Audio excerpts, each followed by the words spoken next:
kulanti waxaan u wanaagsan saaxiibayaal waxaan rabnaa muuqaalkan inaan idinkugu soo gudbino wararkii ugu dambeeyay ee la xiriira madaxweyne xasan sheekh maxamuud oo wacdara ka dhigay gudaha dalka Itoobiya.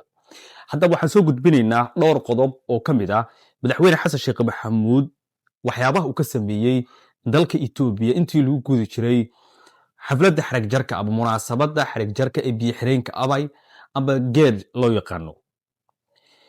waxaa garbihiisa joogay ra'iisul wasaaraha Itoobiya Abiy Ahmed oo hawsha dhameystiray iyo sidoo kale madaxweynaha dalka Jabuuti Ismaaciil Cumar Geele iyo William Ruto waxay ahaayeen afartan nin ee ugu cadcad ee halkaasi joogay aba ka soo muuqday munaasabadda. waxaan eegi doonaa dhowr qodob oo qayb ay ka tahay madaxweyne xasan sheekh maxamuud talaabadan uu qaaday miyay dhaawacday xiriirkii kala dhaxeeyay Masar Soomaaliya. sidoo kale waxaan soo gudbinaynaa maxaad ka taqaanaa biyo xireenka Abiy la yiraahdo amba geed kaas oo munaasabadii xarag jarka ahayd la qabtay. waan soo gudbinaynaa heshiiskii saddex geesoodka ahaa Soomaaliya sidoo kale Eritrea iyo Masar oo gabiyahanba halkaas ku burburay.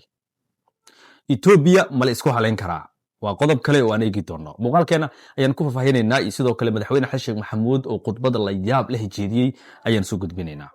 haddaad ku cusubtahay halkan ka mid noqo saaxiibada ku xiran janalka isha wararka oo subscribe janalka inoo saar si mar walba ay kuu soo gaaraan wararkeena. waa hagaag barnaamij wareedkeena ayaan si toos u gudageli doonaa. waxaan ku bilaabaynaa marka hore sidaad ogtihiin madaxweyne xasan sheekh maxamuud wuxuu ka qayb galay shirkii cimilada. madaxweynaha waxaa la filayay in uu qaadan doono go'aan xasaasi ah oo ku saabsan in uu ka qayb galo xafladda daahfurka ee biyo xireenka ee Itoobiya ama inuu kasoo tegi doono. waxaa jirtay xaflad hordhac ahayd oo la qabtay xalay taas oo ku saabsanayd ka qaybgalka munaasabadda xafladda biyo xireenka lagu xarag jiray. madaxweyne xasan maxamuud oo laga waayay sawirkiisa ama muuqaalkiisa, laakiin tii dambe ayaa lagu arkay madaxweynaha ra'iisul wasaare Abiy Ahmed, madaxweynaha dalka Jabuuti Ismaaciil Cumar Geele iyo sidoo kale madaxweynaha dalka Kenya William Ruto kuwaasi oo ka qayb galay munaasabadda.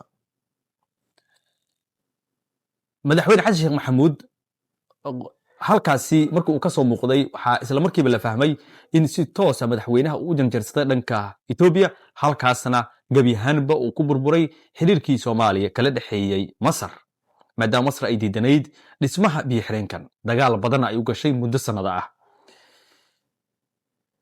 sida daraadeed waxaan idinla wadaagaynaa madaxweyne xasan sheekh maxamuud wuxuu Masar u sheegay in Itoobiya ay xaq u leedahay dhismaha biyo xireenkan. wuxuu yiri khayraadka biyaha dal walba si buu ugu faa'iideystaa, dalalka qaarna biyuhuna waxa ay lama huraan u yihiin noloshooda, qaar kalena waa kobaca noloshooda iyo sidoo kale tamarta ka dhaliya biyaha. labadaba waa saxan yihiin balse ma ahan in la isku diido biyaha. waa inaan helno dheelitir ku dhisan is-ixtiraam. Itoobiyana waxa ay leedahay xuquuq ay ku barwaaqoodo ayuu leeyahay madaxweyne xasan maxamuud oo khudbad goor dhow jeediyay ku saabsanayd munaasabadda xarig jarka ee biyo xireenkan. madaxweyne xasan maxamuud gasha ayuu seefta gala baxay, si toos ah ayuuna u weeraray Masar. waxaan eegaynaa dhinaca kale madaxweyne xasan sheekh maxamuud inuu ka qayb galo munaasabadan waxay dhaawacday sida dad badan ay qabaan xiriirkii Masar kala dhaxeeyay Soomaaliya. buddhig markaad u fiirisid dagaalkii diblomaasiyadeed ee ka dhanka ahaa damicii badda Itoobiya oo Soomaaliya ay mar u baahatay Masar, qodobo xasaasi ayaa ka soo baxaya in talaabada madaxweyne xasan maxamuud uu qaaday. midda koowaad waxay tahay saaxiibtinimadii istiraatiijiga ahayd ee soo jireenka ahayd ee Masar oo si weyn u diidanayd biyo xireenka Itoobiya una arkaysay qadcas oo halis ku ah amniga qarankeeda iyo sidoo kale kan Suudaan. sidoo kale waxaa meesha ka baxay isbahaysigii saddex geesoodka ahaa Soomaaliya, Masar iyo sidoo kale Eritrea loogana dhawaaqay Asmara Oktoobar 2024 kaasoo si weyn lagu taageeray madax banaanida iyo sidoo kale midnimada dhuleed ee Soomaaliya loogana hortagay damaca Itoobiya ee badda cas iyo sidoo kale webiga Niilka. macadda madaxweyne xasan sheekh maxamuud ilaa hadda waxa uu ku bedeshay diblomaasiyadan oo u janjarsaday dhanka Itoobiya. sidoo kale waxaa jira dad badan oo isweydiin kara oo aan rabnaa inaan xog idinla wadaagno oo ku saabsan biyo xireenkan webigan ee hadda la soo gabagabeeyey welibana la xarag jaray maxaan ka naqaanaa? Dad badan ayaa isweydiin karaa. Horta biyo xireenkan waa kan ugu weyn Afrika iyo sidoo kale kan toddobaad ee caalamka oo dhan ee soo saaraya koronto ku filan dalalka geeska Afrika. Sidoo kale waa dhismihii uu bilaabay ra'iisul wasaarihii muddada dheeraa ee Ethiopia ee Meles Zenawi 2011 iyada oo ay hakadyo galeen xiisadii kala duwanaa ee dalkaasi uu galay awgeed. Sidoo kale waxaa laga hirgeliyey mashruucan ismaamulka Bashanguul la yiraahdo oo u dhow xadka Suudaan gaar ahaan webiga Niilka ee buluuga ah. sidoo kale wuxuu soo saari doonaa 74 bilyan oo mitir cubic oo biyo ah iyada oo laga dhalinayo 6,000 oo megawatt oo koronto ah halkii marba. Tani waa tamarta Ethiopia u horseedi doonta awood ka soo baxda qaaradda Afrika. Marka fursad weyn ay u tahay. Sidoo kale waxaa ku baxay adduun lacageed oo gaaraya 5 bilyan oo dollar oo badideed ka timi dowladda iyo sidoo kale shacabka Ethiopia. waxaa jirta xog aan helayno taasoo sheegaysa in hay-addii USAID ee Mareykanka uu lahaa ay caawinaysay dadkii ku barakacay colaadihii ka dhacay dalka Ethiopia lacagihii ay siisay in Ethiopia ay si toos ugu weecisay dhanka dhismaha biyo xireenka. Marka dhinacaas ayay u isticmaashay. biyo xireenkan marka wuxuu laf dhuun gashay uu ku noqday Masar iyo sidoo kale Suudaan oo nolosha dadkooda ku tiirsan tahay biyaha Niilka, gaar ahaan Masar u aragta inay way doonto biyo badan oo ay ka heli jirto Niilka. Ethiopia dhinaca kale waxay ku sifaysay in biyo xireenkan in uu uga dhigan yahay guusha dagaalkii xornimadeeda ee cadwa oo kale ay leedahay. Marka xog noocaas ah ayaan ka haynaa dhanka Ethiopia iyo sidoo kale biyo xireenkan waxa uu kaga dhigan yahay. Excellencies, ladies and gentlemen, His Excellency President Abiy Ahmed, Prime Minister of the Federal Republic of Ethiopia, Excellencies, heads of states and governments and delegations. It's a great honor for me to be here and share the Somalis' views and positions in this important summit of African climate. Somalia has been a victim for the climate change for a long time and has been very busy for building institutions that cover most of its resilience. Most of its resilience and importance of the climate excellence. On behalf of the Federal Republic of Somalia, I extend our deep gratitude to the government and the people of Ethiopia and to the African Union Commission for hosting the second Africa Climate Summit in this great city, Addis Ababa. We gather under a vital, timely theme, accelerating global climate solutions, financing for Africa's resilience and green development. Somalia stands in full alignment with this vision, prioritizing Africa-led solutions and mobilization of accessible and affordable climate finance at scale. Somalia's contribution to the global greenhouse gases emission is insignificant. However, we are among the world's most climate vulnerable nations, suffering from recurrent climate shocks that are painful to endure. Climate crisis is taking a heavy toll on Somali people. Between 2021 and 2023, our country endured the most severe drought in 4 decades, affecting 7.8 million people, nearly half of the population. This resulted in a widespread food insecurity, loss of livelihoods, and millions of internally displaced people, further compounding our already challenging socio-economic and security landscape.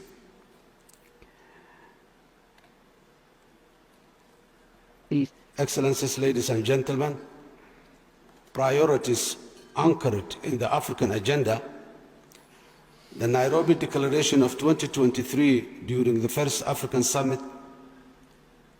Climate Summit set a continental course to expand Africa's renewable generation to 300 gigawatts by 2030.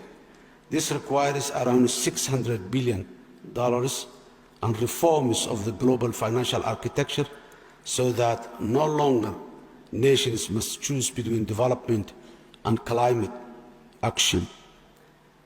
It's also called for operationalization of the loss and damage fund and elevating Africa's role in integrity-based carbon markets. Somalia stands firmly behind this agenda. Guided by that vision and our national determined contribution, Somalia's climate priorities are clear. Number one, protect lives and livelihoods through adaptation at the scale.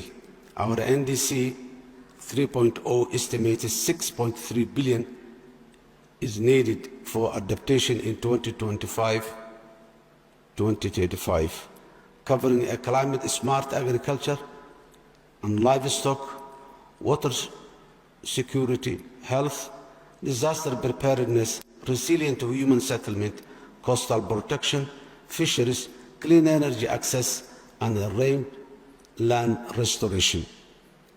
Number two, advanced early warning and risk management.